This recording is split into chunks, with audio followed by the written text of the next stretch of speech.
Right, morning folks. Thanks for joining us for this panel session on minding the gaps in full effect measurement, in which we will be discussing some of the challenges I think will all be quite familiar to us in terms of measuring campaign and ad effectiveness.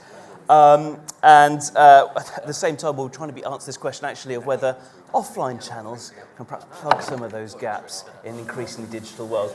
And for full disclosure, why am I emphasising offline? Well, I'm here representing Jigmail. I am Jigmail's Director of Data Leadership and Learning. So my name's Ian Gibbs. If you're not familiar with Jigmail, we are the industry currency, the joint industry currency responsible for measuring door drops, direct mail and business mail. So we measure sort of reach, frequency, consumer engagement with the mail channel and also the effectiveness of the channel. Fantastic thing is it's paid for by a levy, which means it's essentially free to everyone in this room. If you want to get access to Jigmail data, just let us know after this and we can get it into your hands. But, you know, I've got a fantastic pair of panellists for you today. We'll introduce them in a second. I just wanted to start by saying it feels like, you know, it's quite easy for us to think that campaign measurement is getting harder than ever. It feels like it's a bit of a perfect storm out there if you look at some of the trends that are affecting the market. You know, we have things like, you know, the decline of third-party cookies, which is messing up all our attribution models. We have persistent challenges around cross-platform measurement, which is why we've obviously seen the advent of things like Project Origin. And also continued issues around perhaps transparency, data sitting behind walled gardens. And you know, perhaps this might be a little bit of a pessimistic view, but of course it is, I guess it is a core competence of agencies and advertisers to be across these trends and, you know, figuring out how to tackle these trends, often in partnership, which is why I'm delighted that we've got someone from agency land and from a brand as well here. So we have, so let me make sure I get everyone's job titles right. We've got Julia Believa, who is Media Strategy Lead at Sky, and we've got George Gloyn, who is Head of Business Analysis at Mediacom. So Julia, perhaps I could start with you. I've obviously presented a slightly pessimistic view of the challenges around campaign measurement. I mean, is that a bit reductive of me? Is measurement getting harder or is it getting easier because of technological advances and methodology advances? What do you think? Yeah, I think, to be honest, I think we've been on a bit of a journey with measurement, definitely over sort of the last decade. I think everyone, you know, has traditionally relied on econometrics as quite a sort of central approach to holistic measurement. And then we sort of went through a phase where we sort of thought that digital attribution, whether that's multi-touch or last touch, kind of changed the game. And in actual fact, I think over the last sort of few years, we've gone back to recognising the fact that actually through econometrics we can measure the full media mix. I think that the challenge now is actually trying to sort of consolidate all of those different approaches into sort of one framework. Particularly, I think for us, where we've got, you know, different products, different sort of sub-brands, bringing all of that together has been really challenging. And as you say, with sort of the death of the cookie, so to speak, I think it's increasingly challenging. You know, econometrics takes a while to produce, there's a delay, there's a lot of data that's needed to get the measurement that you want. And I think getting those results and being able to re-optimise is a big challenge for us. Okay, so there's quite a lot to unpick there. So actually, we'll do a bit of a deep dive, I think, in a second on some of those challenges. George, how about you? What do you think? Is measurement getting easier, more difficult? I think in many ways I agree with Julia. I think it is getting significantly harder, and I think a big reason for that, in line with what Julia mentioned around obviously all those different approaches, is the fact that we have become quite siloed as a measurement industry, as arguably an industry as a whole. We've lost some of those more generalist skill sets where people could sit across lots of different methodologies, lots of different areas of expertise, and therefore begin to pull disparate parts into a bigger picture. We now have very specialist econometrics teams, we have very specialist digital attribution teams, and as Julia mentioned, we have a problem that those views of the world can sometimes conflict, and then we don't have people who can sit in the middle of all those different approaches and pull out what that clear underlying thread of truth is. So that's an interesting one, and I think that's probably quite a familiar challenge for everyone here. Different methodologies, attribution models, you know, brand uplift studies, brand trackers, econometric models. Sometimes they produce different results, inevitably. And so, you know, so how do you come up with a consistent kind of view, a consistent a sort of full picture of effectiveness? I think the first thing is to step away from the view that any singular answer is right. And I think this is a big issue, and I think we are guilty of it, certainly in the measurement community, of we like to have a silver bullet. We like to present something as a single version of the truth. And the world is not simple like that. There is always facets of needing different approaches to get to different answers. Julia mentioned quite rightly, econometrics is great, but it takes a long time to get, and it doesn't often give you granular results within channels. Therefore, you need to align potentially even digital attribution with what comes out of your econometrics model to understand the bigger picture, but then the micro picture within it. So it's not a case of trying to find this magic universal truth. It's being able to put all the different pieces of measurement puzzle together to see the whole picture. Interesting. So Julia, from your point of view, I mean, we talk about these gaps in measurement. Are the gaps around identifying the effectiveness of different channels, or are they about identifying different effects that we can't necessarily pick up using traditional measurement methods? Yeah, I think it's a bit of both, to be honest. I think that there's definitely gaps understanding, how certain channels drive certain KPIs, although there's ways you can get around it. I think one of the best ways for brands to get around that is to have a really clear sort of measurement framework. So understanding what your purchase funnel looks like, what are the metrics along that purchase funnel, and then measuring performance against those KPIs. So I think the first step is really, what are your KPIs and what's your target audience? Those are the absolute two critical things that you need to know to have an effective media measurement framework and be able to sort of understand campaign and marketing performance. I think there's a lot of gaps that have been sort of created primarily kind of in digital, although digital is something, there's so much data that we can get on digital media, but actually it's sometimes very tricky to measure the performance of it. I'm talking about things like influencers and PR and some paid organic social that actually is really hard to put a number against it and equivalize it to paid media. I think in my world, from a Sky perspective, we're competing with, in a content world, we're competing with Netflix, Amazon Prime Video. How do we equate our sort of paid media spend? We're one of the biggest paid media spenders in the UK, but how do we compete with some of those global brands? So I think that is where we really start to sort of struggle sometimes to actually measure the effect of some of those sort of smaller channels that have become much bigger over the last sort of decade or so. Interesting. So George, what's your answer then in Mediacom? How do you pick up the effects of these smaller channels?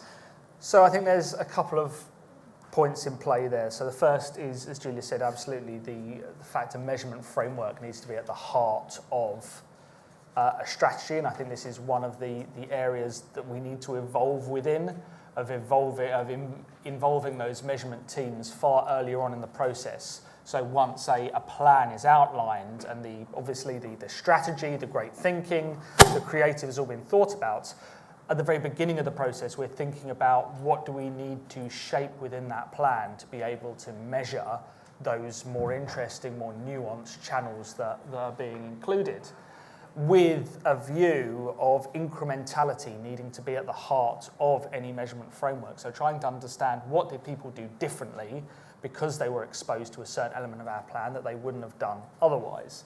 Now, once you start to craft those areas, you can begin to think about measurement in quite a different way. And I'm thinking a lot about this in terms of what was old becoming new again. A lot of what we might view as old-fashioned ways of measurement, regional control versus exposed, those sorts of what might be viewed as macro measurement solutions can be applied to those more newer channels if we can think about them and plan them in a different way. So it's interesting. I mean, Julia, both you and George now have referenced measurement frameworks. I think there does tend to be this sort of prevailing wisdom that measurement frameworks are being underused. I mean, what literally is a measurement framework? Is it a glorified spreadsheet? Is it just a process, a way of working? I mean, what does it mean to you at Sky? Very good question. I think if you were to ask, any person in marketing, they'd probably come up with a different answer. Sure. But sort of within our team, we're sort of a central team looking holistically across the full sort of media mix. I think from my perspective, it is that view of, awareness down to consideration, down to intent, down to sales.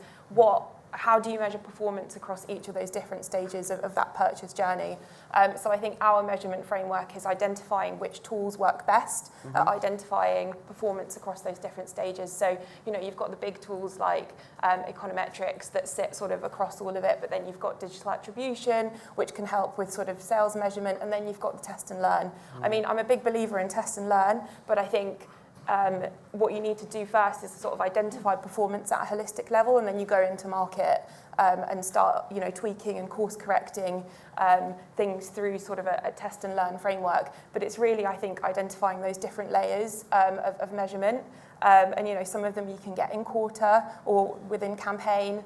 Things like brand lift studies, some things you have to wait a bit longer. And I think it's being able to identify when you're going to get the insight, at which point, and how it's going to influence your future campaign and media planning.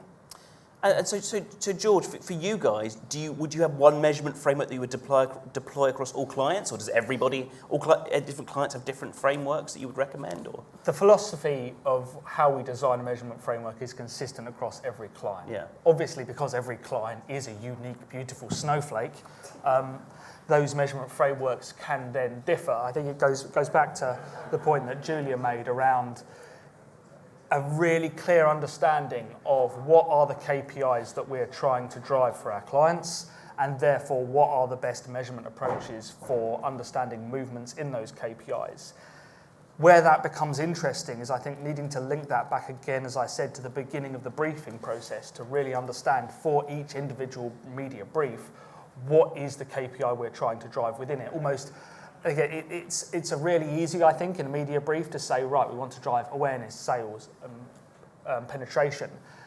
I think sometimes that can really confuse the measurement process. My underlying belief is that there needs to be, you can have secondary metrics, but there has to be, for each campaign brief, a central measure of success, which then really allows you to aim that measurement lens and your entire measurement framework at it. You may look at other things as well, but the true measure of did that campaign succeed or fail is based on a singular KPI. Yeah. I assume you meant snowflake in the most complimentary way, Absolutely. rather than the Piers Morgan sort of derogatory. Absolutely, I meant snowflake in uniqueness. Look, I'm from Jigmail, so I need to talk about offline channels. I mean, Julia, for you guys, do you have challenges like attributing digital effects to offline channels? I mean, is that important for you guys to acknowledge? I think we've done quite a lot of work to understand what drives sort of digital route to market sales versus offline route to market sales. And the big sort of learning is that actually, yes, offline channels do drive digital route to market sales, and the vice versa is true. So offline channels drive digital conversions. So I think, that's taken a while. It's definitely been a bit of a journey, I think. I think offline measurement generally is in a fairly sort of good place, and being able to isolate impacts from things like DM, from door drops, from TV, out of home, I think it's in a fairly good place. I think the bigger challenge is, I think we sort of mentioned this earlier, but being able to consolidate results across sort of test and learn and econometrics and sort of bringing them together is where I think things start to sort of fall apart a little bit. Even though the measurement of offline effects might be in a good place, isn't there still a challenge that the digital channels from the world of last click attribution, etc., that old chestnut, are getting more credit than perhaps they deserve in this sense? I know when you and I talked about multi-touch attribution the other day, we were like, it might not be the panacea we thought it was. I mean, do you want to comment on that at all? Absolutely. I mean, I think we put a lot of belief into multi-channel attribution, and it's just not delivered what we thought it was going to deliver, in the sense that it doesn't attribute sort of the right benefit to your offline activity, to your big sort of above the line channels. So I think it's definitely. Is that a data gap though, or what is that, or is it sort of an inherent sort of methodological flaw? I think it's a methodological flaw in attribution. At the moment, we're sort of relying on last touch attribution, and that obviously gives no benefit to things like DM, TV, or your offline channels. So from that perspective, you could always spend more in digital, and it's the sexy thing to do. But ultimately, we have to sort of block that and explain sort of why it's not always the best idea to increase your digital media spend to drive those digital sales. So George, this is interesting. We all thought the answer to last touch attribution was multi-touch attribution. Julia saying there's still challenges there. I mean, what does it look like for you guys? I mean, I would have to completely agree. It goes without saying, multi-touch attribution, although a good evolution, is based on exactly the same flawed premise as last touch attribution. That is the channel through which people respond is a measure of what drove them to respond. If you take it back to the other way, you'd almost be saying that everyone, if we believe that last touch or multi-touch even attribution is a view of effectiveness, then everyone who physically goes in store was not impacted by any offline channels, which I think is absurd, as saying the other way is true, that anyone who came via a display ad, or indeed on a view of multi-touch attribution, went on a digital journey, all of our offline channels had no role in that journey. As I say, going back to my point about incrementality being at the heart, you're beginning using a data set that at its very nature is not a measure of incrementality. Yeah, sure. Julia, I'm going to get quite granular now. Of course, I've got to ask you about the mail channel. Of course. So what role does the mail channel, so direct mail, door drops, what role do they play for you guys in the media mix? Yeah, a massive role. I mean, we measure DM just like any other channel through our incrementality approach. So I think the big sort of benefit about DM and mailings obviously is that targeted sort of customer first marketing approch, and we actually measure some really good CPAs for DM, in line with sort of some of our other big channels. I think for us, DM has been and I guess mailings in general have been really valuable for sort of communications related to some more specific sort of propositions. So things like, just as an example, Sky Essentials, which is a basic sort of Sky Q package with super fast broadband, offering that to a specific set of customers that we want to target. Within Sky Mobile, we use it for, around key moments around Apple iPhone launch and Samsung launch. So I think it drives a brilliant CPA for us, and definitely an advocate of DM and door drops. Obviously, the scalability is a question. I think there's only a certain amount of door drops and mailings that you can do across any one campaign. There's sort of a saturation point that you reach, but I think through sort of measuring the media response, you become to kind of get an idea of what optimal spend looks like. Sure. For one of those big campaigns where we might want to use DM. I feel like we've barely scratched the surface. We've got just a couple of minutes left. I mean, I've got lots of questions. Any questions from the audience at all over here? Yeah?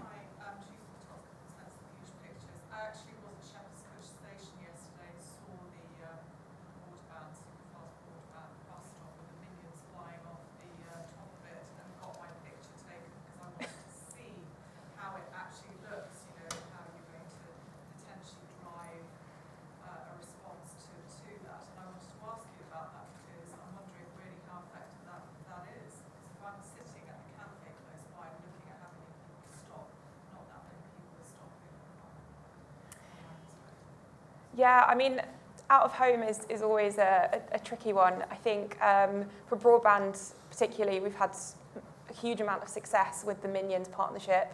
I think it's such a recognisable IP. We get fantastic results short and long term metrics on the broadband Minions campaign. I think that has really good recognition and attribution.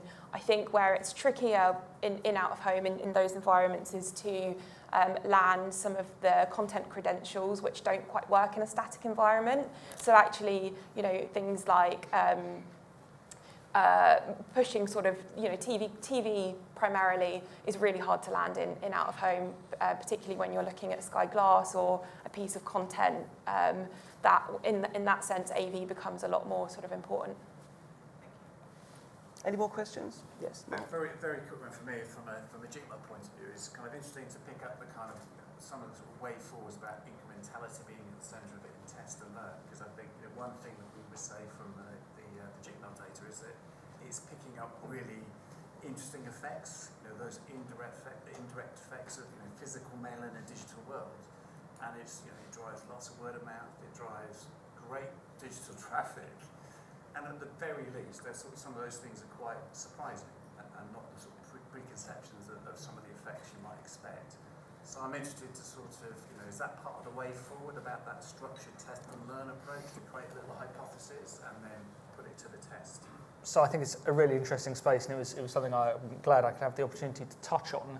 I think there is a incredibly powerful journey we can go on aligning first-party data, which is becoming more and more powerful, with something like direct mail, and then overlay onto it the granularity of the understanding of how the direct mails have been interacted with that jigmail can provide. And I think this is true across all of the JICs, that there is so much more we can do to use the data provided to understand not just what has happened, but why it's happened. And that's the heart of how we can make better recommendations.